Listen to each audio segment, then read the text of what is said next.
Olá, gente, tudo bem? Desculpa aí pelo incômodo, porque eu tô em casa, os cachorros estavam ali fazendo uma zoada, eu tive que ir lá ver o que tá acontecendo. Bem, voltando à história lá do livro, que eu tava falando para vocês, sobre a questão da forma como nós aprendemos. Eu tava explicando que o homem, até nessa questão, ele é diferenciado. E a professora Marlene Lefebvre, no livro Estilo de Aprendizagem, no livro, ela vai falar que existem pelo menos 4 maneiras de você aprender. A forma de aprender que ela vai debater lá é o ponto de vista analítico, pragmático, dinâmico e interativo. Então, o estilo, ou seja, o jeito como você consegue captar o ensinamento é diferente. Por exemplo, um aluno, uma pessoa que é muito analítica. Uma pessoa que é analítica é uma pessoa que gosta muito de teoria. Pessoas que gostam de teoria, você percebe que ele é muito tem mais facilidade em pegar conceitos, gravar conceitos, de se expressar, de desenvolver. Ele pega um texto, ele consegue ler, ele gosta de riscar, ele gosta de escrever, porque o analítico, como o próprio nome fala, ele já é mais detalhista nessa questão do estudo, tá? Mas tem o aluno pragmático. O pragmático é um aluno mais prático, como o próprio nome já fala. Ele não tem muita facilidade, igual ao analítico, de pegar conceitos. Ele tem mais dificuldade. Para que ele possa absorver os conceitos, ele precisa praticar o ensinamento. Por isso que a gente fala em sala de aula, a gente até fala em escola dominical, que não é interessante você ficar só lendo a lição. Não é interessante você trazer só conhecimento. Você tem que ver uma forma que possa levar a tua turma também a praticar o ensino que você está dando em sala de aula. Porque se ele não praticar o ensino, esse aluno que é pragmático e menos analítico, tá? Não vai conseguir, ele não vai absorver. Então, o que está sendo ensinado ali não vai fazer sentido nenhum para ele. Já tem o aluno que é mais interativo. Como o próprio nome fala, o interativo é aquela pessoa que ele gosta de interagir com o professor, com a turma. Por exemplo, às vezes a gente está ensinando em sala de aula. Só um minutinho aqui, deixa eu ver aqui o negócio aqui no. Está ensinando em sala de aula e a gente começa a contar, ensinar um ponto da lição, ou mesmo, até mesmo no curso de teologia acontece isso. E esse aluno sempre lembra de um testemunho, de uma história que ele viveu e ele quer compartilhar. Então, é uma forma de ele interagir. São pessoas que são mais sensíveis, né? São mais sensíveis ao ensino. E tem um aluno dinâmico, que é aquele que dinamiza. Ele consegue ampliar o ensino. Ele consegue levar para horizontes maiores. Aí eu até gosto de usar o exemplo que quando você está ensinando numa sala sobre evangelização, e você, no final da aula, você fala que vão evangelizar pela parte da tarde, convida a turma para entregar folheto na rua, ele fala: professor, tive uma ideia, em vez de entregar só folheto, por que a gente não faz um teatro na rua, por que a gente não faz um jogral, não chama a banda? Então, vocês percebem que a diferença entre um e o outro é muito grande. Então, no final das contas, não existe essa questão de dizer, o aluno A é mais inteligente que o aluno B. Isso não existe. O que existe, na verdade, são pessoas que não são alcançados dentro do ensino. Seria muito bom, seria muito legal se as escolas, se o nosso Ministério de Educação, eles até sabem disso. A verdade é essa. Eles sabem disso, mas não põem em prática. Mas seria muito bom se eles colocassem em prática, olhassem para cada aluno, tá? Olhassem para cada aluno, entender cada aluno, o máximo que se puder, porque não dá para a gente chegar, eu acredito, no 100%, mas aplicar o ensinamento de acordo com a necessidade de cada aluno. E eu acredito que teria muito mais proveito. Até porque, se a gente for analisar bem, os chamados gênios da história, eles não sabiam de tudo. Ninguém sabe de tudo. Só Deus sabe todas as coisas. Tá? Alguns eram muito bons nas áreas de ciências exatas, como matemática, física, né? Mas eram péssimos em português, inglês, história, enfim. Por quê? Porque cada um tem uma capacidade, tem um olhar diferente. A própria Bíblia, ela já fala sobre isso, né? Por isso que eu falo legal a Bíblia, porque ela vai falar sobre isso. Que o crente, agora eu vou falar aqui do crente, o cristão, que faz parte do corpo de Cristo, ele Paulo vai falar sobre isso, de que cada um, né, cada membro tem uma função diferente dentro do corpo de Cristo. Essa aqui é a verdade. E para encerrar aqui, uma outra coisa que eu também trabalhei muito aqui com a turma de sábado, gente, foi a questão dentro da antropologia cultural, a gente trabalhou aqui alguns conceitos. O que é cultura, tá? A palavra cultura, eu estou aqui falando isso aqui de forma muito simplória, mas os irmãos podem estar vendo lá no texto, tá bom? E pode estar me perguntando lá no WhatsApp. Mas assim, de uma forma muito simplória, quando a gente ouve essa palavra cultura, a gente lembra logo de cultivo, de cultivar. Quando o agricultor, ele está ali cavando a terra, preparando a terra. Na verdade, primeiro ele prepara a terra, essa que é a verdade, gente. Eu não sou agricultor, mas a gente sabe que para se plantar uma pessoa que entende do negócio, ele primeiro prepara a terra. Como eles falam, eles vão arar a terra, tem toda aquela preparo. Depois é que vem, por último, vem o plantio. Então ele está cultivando uma semente para mais tarde ele poder colher os seus frutos. A cultura, gente, é isso. Tem até um teólogo também, chamado Paul Tillich, que por essa linha de pensamento ele vai falar sobre essa questão. Então, cultura não tem nada a ver com o que a gente pensava antes. No passado, nós tínhamos uma ideia, quando a gente olhava uma pessoa que falava, por exemplo, inglês, ou falava francês, falava espanhol, ou seja, era uma pessoa poliglota, a gente dizia essa pessoa é muito culta. Ou então, quando a pessoa tinha uma formação acadêmica em alguma área, a gente dizia essa pessoa é muito culta. Então a gente media as pessoas pelo diploma. A gente media as pessoas pelo diploma. Só que a gente sabe que isso hoje não tem nada a ver. Até porque a cultura, ela está muito presente dentro da nossa própria casa. Dentro da nossa própria casa, dentro do nosso próprio lar. Se você pensar bem, as famílias têm a sua forma de ver as coisas, de entender as coisas. Do deitar ao levantar.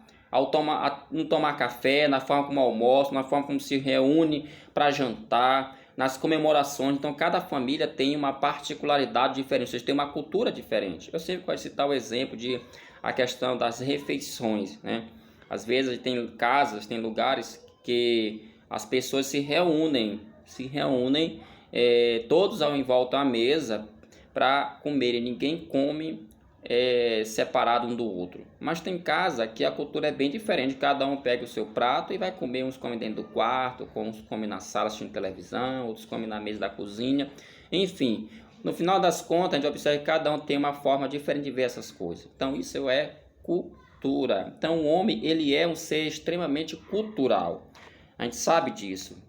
Ele tem essa cultura que vai ser aí vários caminhos, né? Ou seja, vai ter o homem, tem a sua cultura religiosa, ele tem a sua cultura econômica, ele tem a sua cultura política e por aí vai. Então o homem é esse ser cultural, esse ser onde a gente tem que aprender se não entender, pelo menos procurar entender um pouco ele, né? Procurar entender um pouco ele para que a gente possa viver da melhor maneira possível. Mas a Bíblia, ela tem uma palavra diferente. A gente vai ver que a Bíblia tem uma palavra diferente com relação a este homem.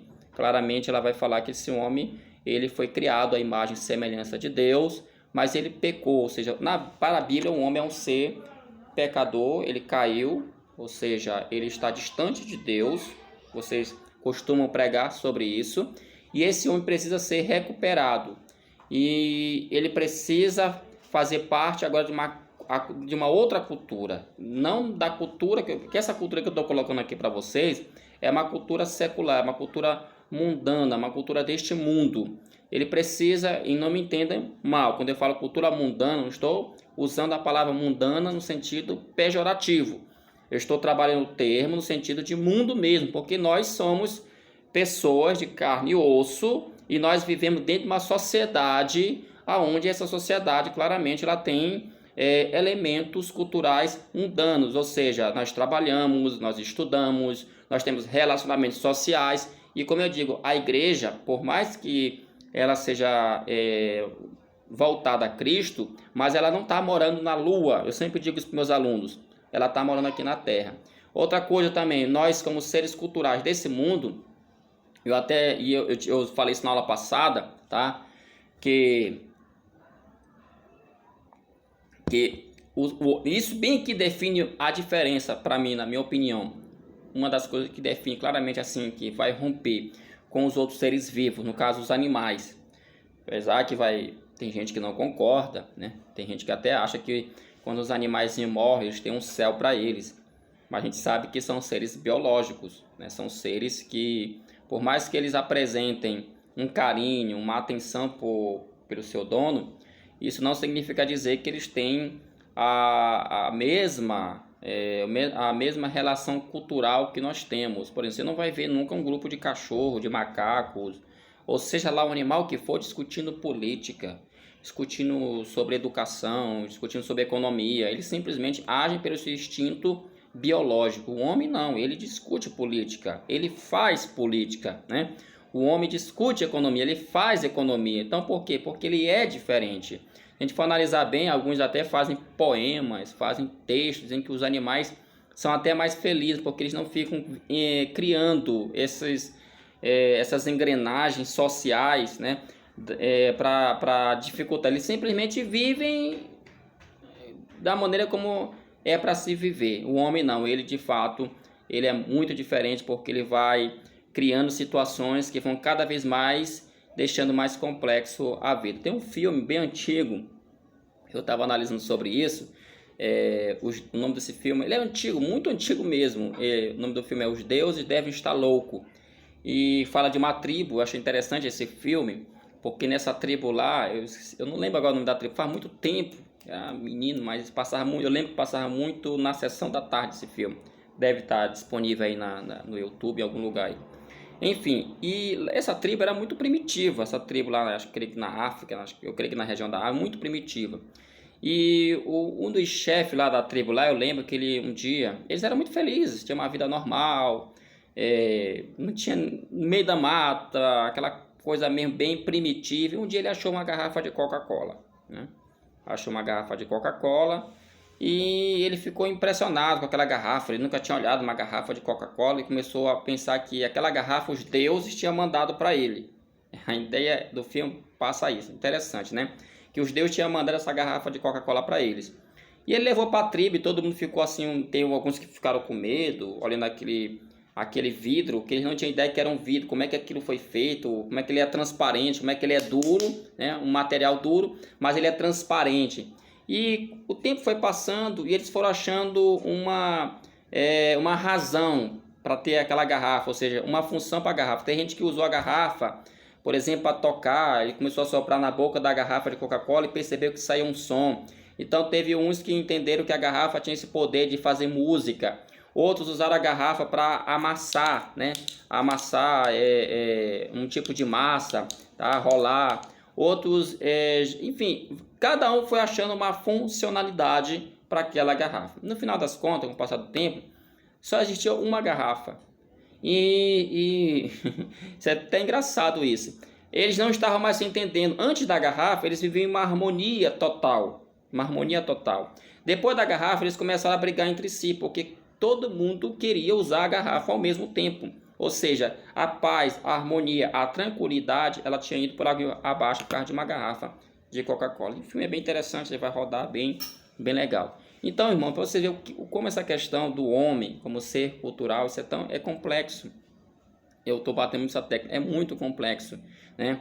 A gente vê que o homem, ele é complicado, a gente vai ver nas matérias antropologia filosófica, né? Mas a antropologia teológica vai falar dessas angústias, né? Essas angústias interiores, a angústia interior que o homem sofre. E aí a Bíblia, ela entra, a Bíblia ela é mais, digamos assim, ela é mais fechada, né? Ela é mais fechada, ela, digamos que ela seja mais direta no assunto. Ela vai falar que essas crises, essas dificuldades que o homem tem, é decorrente ao pecado. O pecado foi a causa de todas as mazelas, todas as dificuldades que o homem enfrenta hoje são resultados aí do pecado que foi herdado do seu pai, né, que é no caso Adão e Eva, né?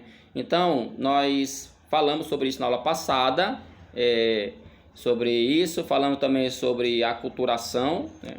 A aculturação é um assunto que tem a ver com relação à ideia de uma cultura. Ela pode, como é que eu poderia dizer, uma cultura maior, ela pode abarcar uma outra cultura e se desfazer. Isso é muito normal. A gente, se for analisar bem nosso dia a dia, no modo de comer, no modo de vestir, muita coisa que a gente usa não é da nossa cultura própria, primitiva, vem de outros lugares, acaba, vai vindo, vai se instalando, quando pensa que não, a gente está usando moda, né, tipo de corte de cabelo, enfim, a gente observa que isso aí está forte, é muito presente, entendeu? E nós somos cidadãos do reino de Deus. E aí, para finalizar essa aula, eu terminei falando sobre como é que o crente ele deve se comportar com relação a isso. Até mostrei no livro, eu coloquei no grupo, esse livro aqui do De Casso, Cristo e a Cultura, uma releitura. Muito bom esse livro, porque nesse livro aqui o nosso querido De Casso, né, ele vai trabalhar alguns pensamentos interessantes que eu acho bem legal com relação à cultura. Eu até tenho uns vídeos que eu já gravei sobre isso, deve estar no Facebook, na minha página. Ele trabalha o seguinte, deixa eu ler aqui só para rapidamente aqui. Eu não vou ler todos os conceitos porque o tempo não permite, mas eu posso tirar o texto, tá? Aqui, pelo menos eu posso pegar aqui, tirar aqui, fazer aqui um scanner com o celular e colocar o texto lá, e os irmãos podem estar estudando, lendo e assim acrescentando mais o conhecimento. Primeiro ele trabalha o primeiro ponto sobre essa questão, ele trabalha Cristo contra a cultura, né? Ele vai mostrar que existe um grupo de cristãos que são contra a cultura, entendem que a cultura ela é mal, é mundana, é caída, então não tem nada a nos oferecer. É um ponto de vista, né? E depois ele trabalha o outro ponto, o Cristo da cultura, como é que é essa relação de ser crente, ser cristão, mas também ser da cultura secularizada. Aí ele vai aqui e explica, né? São várias páginas. Depois ele trabalha o Cristo acima da cultura, ou seja, nós somos crentes, né? Nós somos cristãos, estamos dentro desse sistema aqui, mas nós estamos acima. Como é que essa visão, como é que essa explicação que ele quer nos passar? E aí o último ponto é Cristo e a cultura. Aliás, o quarto ponto, ainda tem um quinto. O último ponto é o quinto. Se não me falha a memória, deixa eu ver aqui. Não. Eu creio que termina aqui. Não. Ainda tem um quinto. O quarto fala Cristo e a cultura em paradoxo, ou seja, aquela ideia do cristão, né? Aquela ideia do cristão, mas ele está em conflito o tempo todo, né? Como é que é esse conflito o tempo todo entre Cristo, um cristão, uma pessoa que segue a Cristo, e a cultura em que ele vive. E por último ele vai fechar falando sobre Cristo, o transformador da cultura, mostrando que é o ponto que ele vai mais trabalhar e vai mostrar como é que se faz isso, como é que a gente consegue transformar a cultura, porque nós, a antropologia cultural vai mostrar isso, que o homem de fato ele é um ser caído, que ele é um ser que está distante de Deus, mas que ele foi recuperado por Jesus, ou seja, a doutrina da redenção é muito pesada também dentro da antropologia cultural. Então, gente, foi basicamente sobre isso e outras coisas que nós conversamos no sábado passado, tá bom? E a gente vai estar no próximo sábado, na segunda aula de antropologia teológica. Eu vou tratar de outros assuntos, tá bom? E aí eu espero você na aula de antropologia, pode fazer presente, em nome de Jesus, para a gente estar aprendendo um pouco mais sobre esse assunto aí que é muito rico, esse assunto aí que é muito profundo. Amém? Um abraço, fico todos na paz do Senhor Jesus Cristo. Amém.